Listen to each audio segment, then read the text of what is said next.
Bonjour, dans cette vidéo, je vais vous présenter les nouvelles fonctionnalités de la Stellare 2. Donc pour ceux et celles qui détiennent déjà une Stellare version 1, il existe également un pack premium, donc un pack de mise à niveau pour convertir votre machine en version 2. Je vais vous présenter tout d'abord la nouvelle fonctionnalité de fil couché ou laine couchée avec les différents accessoires. Ensuite, nous verrons le positionnement en 2 points pour permettre un alignement parfait. Et enfin, les fonctionnalités décoratives et d'autres petits plus que vous verrez en fin de vidéo. Donc ici, nous allons en broderie. Donc mon modèle est une XJ1 sur laquelle a été mis en place le kit premium, donc le kit de mise à niveau. Donc maintenant je retrouve ici mes nouveaux motifs pour le fil couché. Nous allons créer ici un motif texte et comme vous pouvez le voir à l'écran, c'est un peu différent de quand on va chercher une typographie et écrire un mot ou une phrase. Ici, chaque lettre est considérée comme un motif. Donc, on va aller sélectionner d'abord notre première lettre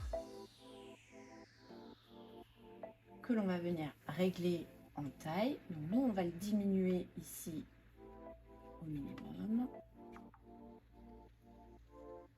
Je vais le déplacer pour l'instant et le faire pivoter.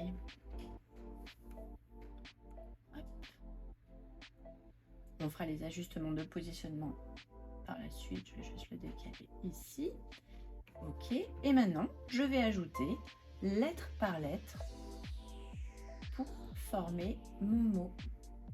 Donc, nous, on va rester en majuscule ici, mais vous voyez que vous avez également des minuscules, des chiffres et un peu de ponctuation.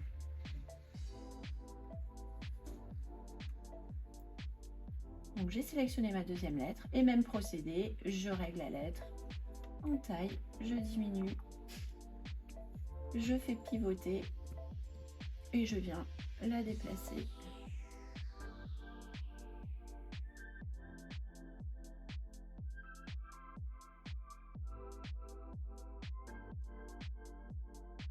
Motif est créé. Maintenant, nous allons mettre en place la machine pour pouvoir positionner notre laine sur le dessus de la machine.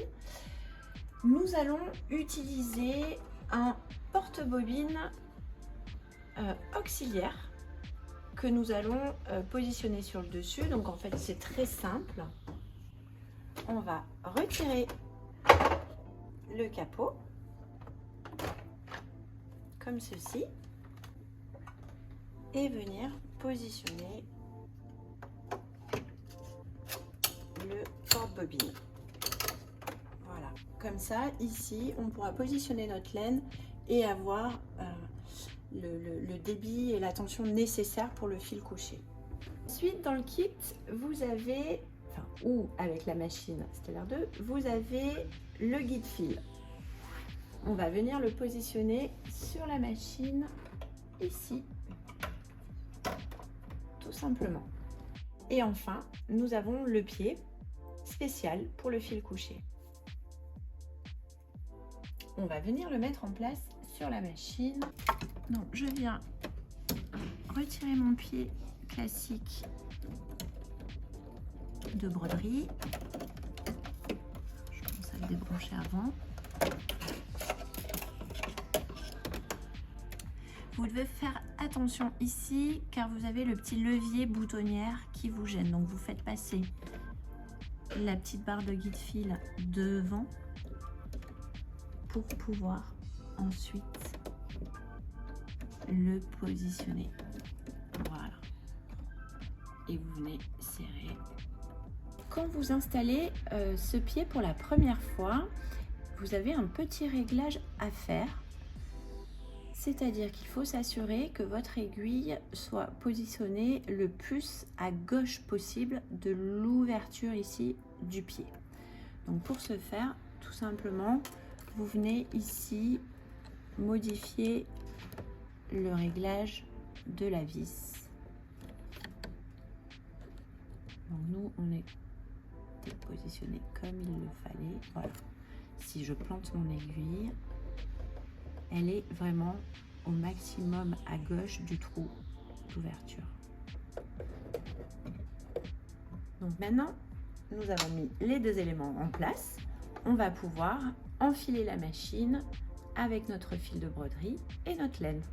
Nous avons utilisé une laine qui se tricote en 3,5, 4. Attention de ne pas utiliser un fil trop gros. Maximum 4,5, 5, mais pas plus. Donc j'ai passé ici pour donner la tension. Je viens sur le côté gauche de la machine dans le guide fil qu'on a installé plus tôt. Comme ceci.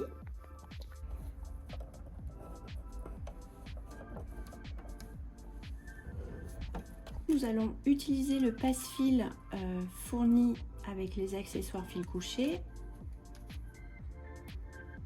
Donc pour celles qui ont l'habitude de la laine, on vient plier son brin de laine en deux et le passer dans l'ouverture. On va venir l'insérer dans le pied. Donc pour ce faire, on va positionner la petite carte où est stocké normalement le passe-fil. On vient dans le creux du pied et là, vous venez faire glisser simplement. Ensuite, de venir remettre directement le passe-fil sur sa petite carte de rangement parce que c'est le genre d'accessoire qui se perd très rapidement sur la table de travail. Nous allons venir mettre le cadre en position. Donc ici, nous avons utilisé le cadre magnétique 18 par 30 qui est fourni dans le kit premium, donc de mise à niveau de la version 1 vers la version 2. Donc très facile à utiliser. Donc là, je vais recouper un peu mon brin de laine pour pas que ce soit trop long lors de la broderie. Par contre, je vais quand même laisser suffisamment de fil ici pour pouvoir ensuite, à la fin de l'ouvrage, rentrer les fils sur l'envers. Démarrer la broderie, ici, je porte votre attention sur le déroulement de la laine ou du fil.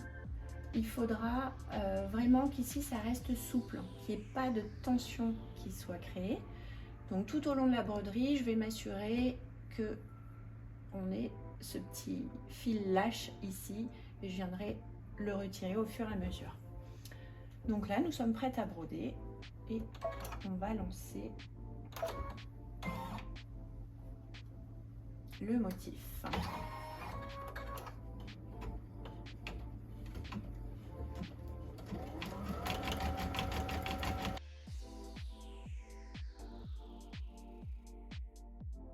Notre première lettre est terminée, donc premier motif.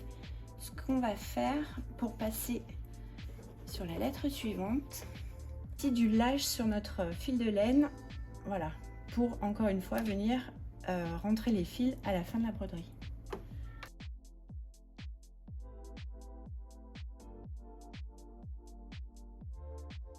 Et maintenant terminé, je vais donc rentrer les fils sur le dessous de l'ouvrage. Donc, le mieux étant d'avoir à portée de main une aiguille à laine. Là, je vais utiliser un remailleur.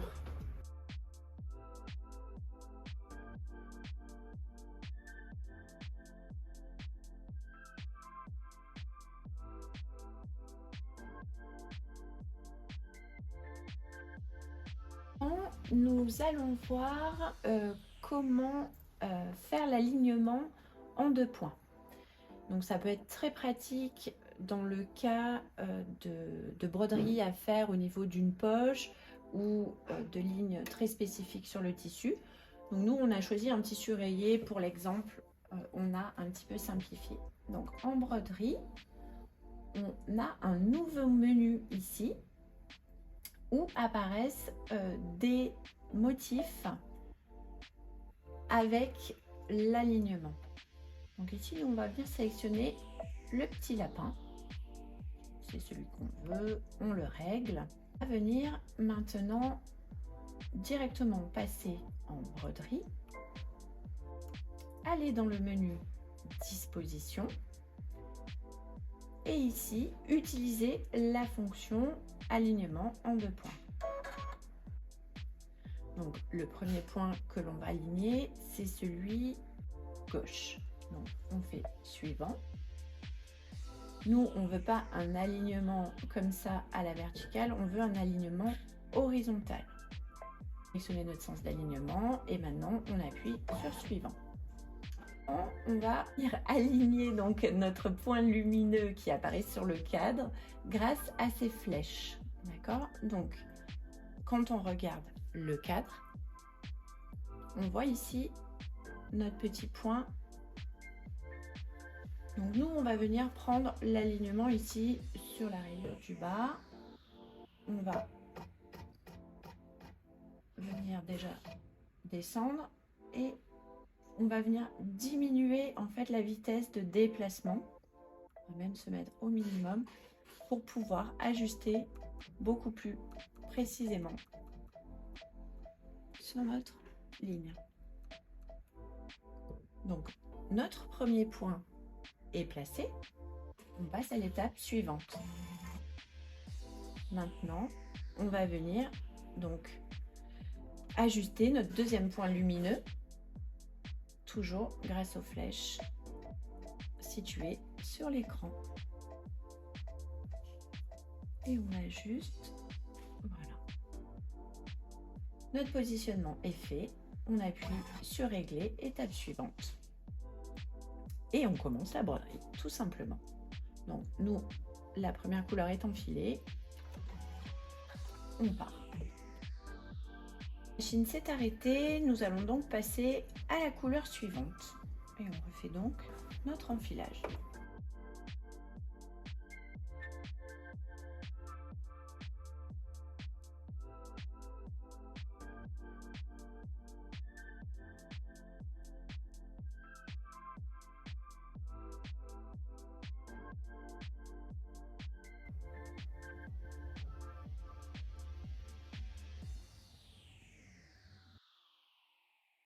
Nous allons voir comment utiliser la fonction non cousu.